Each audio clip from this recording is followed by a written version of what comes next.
एक फिल्म थी कभी कभी, उसमें एक शाहिर की बड़ी अच्छी लाइन थी, कभी कभी मेरे दिल में एक ख्याल आता है। तो बाकी जो आगे है वो नहीं कहूँगा क्योंकि संदर्भ दूसरा है, लेकिन कभी कभी मेरे एक दिल में एक ख्याल आता है कि राजनीतिक जिंदगी में अगर हमारी महामहिम राष्ट्रपति खुद से अपना स्पीच लिखने लगे, अभिभाषण, तो शायद ये स्तुति गान ना होता जो इतने पन्नों का मिला है। अब ये कब होगा सर? ये हमेशा से होता रहा होगा, लेकिन कई चीजें जो हमेशा से होती रही हैं वो अच्छी हो ये आवश्यक नहीं है। क्यों सर? क्योंकि जमीन की हकीकत और अभिभाषण के तथ्य मेल नहीं खाते हैं सर, और ये चिंता का विषय है। मसलन मैं शुरुआत करूं एक छोटी सी चीज से। पैरा 2 कहता है स्थिर सरकार। अरे समाज अस्थिर है तो स्थिर सरकार का क्या करें? उस ऑर्केस्ट्रा में जाकर के हम भी गाना गाएं। समाज में अस्थिरता के लक्षण जहां चले जाइए, क्षेत्रीय आधार पर, धर्म के आधार पर, जातिगत विषमता के आधार पर इतनी अस्थिरता है और हम स्थिर सरकार का महिमा मंडन करें। सर, स्थिर सरकार वो होती है जो समाज में अस्थिरता पैदा ना होने दे। यहां उल्टा मामला है, ये चिंता का विषय है। इसकी अभिव्यक्ति माननीय राष्ट्रपति महोदया के अभिभाषण में नहीं होती है। सर, 370 का जिक्र आया। 370 के जिक्र को मैं, धन्यवाद सभापति महोदय, 370 के जिक्र को मैं थोड़ा चाहता हूं कि एक व्यापक कैनवास पे लें। आजकल ऑथेंटिकेशन की बहुत बात होती है। सर, मैं पूरी की पूरी किताब लेके आया हूं, कश्मीर आफ्टर 370, अनुराधा भसीन जी ने लिखी है, कश्मीर टाइम्स की एडिटर रही है।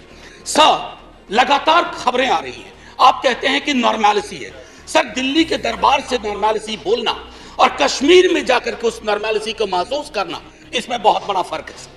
महीनों से वहां बुलडोजर चलाए जा रहे हैं, कहा जा रहा है सरकारी जमीन से अतिक्रमण कर रहा है, लेकिन सर लोगों के घर तोड़े जा रहे हैं बिना नोटिस के।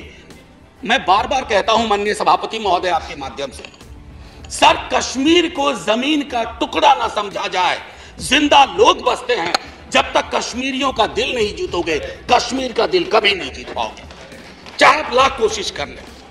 सर, भ्रष्टाचार के बारे में भी कहा गया, तो सर मैं तो सोच के आया था कि ऐसी कोई बात ही नहीं बोलूंगा। अचानक आपको देखा और आप आए, बीच में प्रवेश की, कहानी याद आई। एक राजा को तोतों का बड़ा शौक था, कारोबारी तोते रखते थे राजा साहब, तोते का बड़ा शौक था। नहीं, आप बताइए, मुझे देखते ही आपको भ्रष्टाचार की क्यों याद आ गई? नहीं सर, भ्रष्टाचार की नहीं, राजा की याद आ गई। इसको क्लैरिफाई कीजिए। सर, राजा की याद आई। We have a distinguished member here from the same fraternity. Sir Raja की याद आई।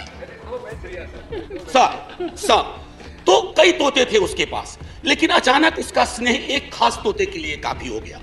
गौतमी प्रवृत्ति का तोता था, तो सबको चांदी और स्टील की कटोरी मिली, उस तोते को कनक कटोरी मिली। और तोते से राजा सलाह बहुत लिया करते थे, और तोता सलाह भी देता था, भूत भी ठीक करता था, भविष्य की बात भी करता था। एक दिन उस तोते के बारे में कोई अनुसंधान आ गया पड़ोस से। उस अनुसंधान के बाद तोता थोड़ा बीमार रहने लगा। अब उस बीमार तोते की वजह से राजा ने भी खाना पीना छोड़ दिया। लेकिन उस तोते का एक और भाई था जो विनोदी स्वभाव का था। अब उसने फूल नाम की एक कंपनी और एक हाँ बैंक हुआ करता था। हाँ बैंक के 48,000 करोड़ उस तोते ने 1303 करोड़ में केमन आइलैंड पे दे दिया। ये प्राचीन काल की बात है सर। तो तोता और राजा की कहानी में पिक्चर अभी बाकी है, शेष अगले अंक में, संभवतः बजट में। सर, राष्ट्रपति के अभिभाषण पर विशुद्ध राजनीतिकरण होता है, राजनीतिकरण होनी भी चाहिए। लेकिन सर 2018 से लेकर अब तक जब अभिभाषण में आप कंटेंट एनालिसिस करो तो 43 बार 2014 का जिक्र होता है। सर, इतना तो 1947 का जिक्र नहीं होता जब हम आजाद हुए थे। 2014, ये कौन से इतिहास की समझ विकसित कर रहे हैं कि 2014 से पूर्व इस देश में अंधेरा था और 24 में अगर कुछ और हो गया तो देश में सन्नाटा हो जाएगा। सर, शून्य और सन्नाटे के बीच में सर मैं माननीय सभापति महोदय, टॉलरेंस 1952 में बाबू राजेंद्र प्रसाद, एक बड़ा दिलचस्प किस्सा है कि 2014 की खासियत क्या है। I was elected to parliament in 89। तो एक second, let's be little decorous, be little decorous. These snipe swords should not be there. They don't give any dignity to anyone in the house. So we started a decade in 90s. So we used to have MPs, ex-MPs. But there was a new breed during 90s, ex-MPs, AXED. They couldn't complete their term. 9th Lok Sabha, I was there. Then thereafter we had that situation when we had Indra Kumar Gujral ji, L.D. Devgowda ji, and also Atal Bihari Vajpayee ji for 2 terms. So that particular phase of 30 years where the country had coalition governance came to an end in 2014. That was the reason. Sir,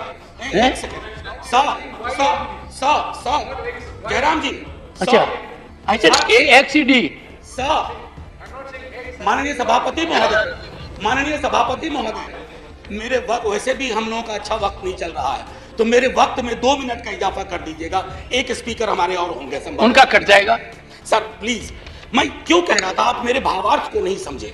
2014 sir, इतिहास बोध 2014 से नहीं होगा, फिर क्या कहेंगे 47 में। हम पहली आजादी की वर्षगांठ हमने 48 में मनाई थी सर, तब तक बापू को खो चुके थे। हाँ, आज 75वें वर्ष में इस तथाकथित अमृतकाल में मैं ये देख रहा हूं कि गांधी की हत्या करने वालों का महिमा मंडन हो जाता है। ये भी है, ये इसके लिए 2014 चिंता का विषय था, और कोई नहीं। प्रधानमंत्री डेमोक्रेसी के लिए इलेक्टेड है, कौन विरोध करेगा।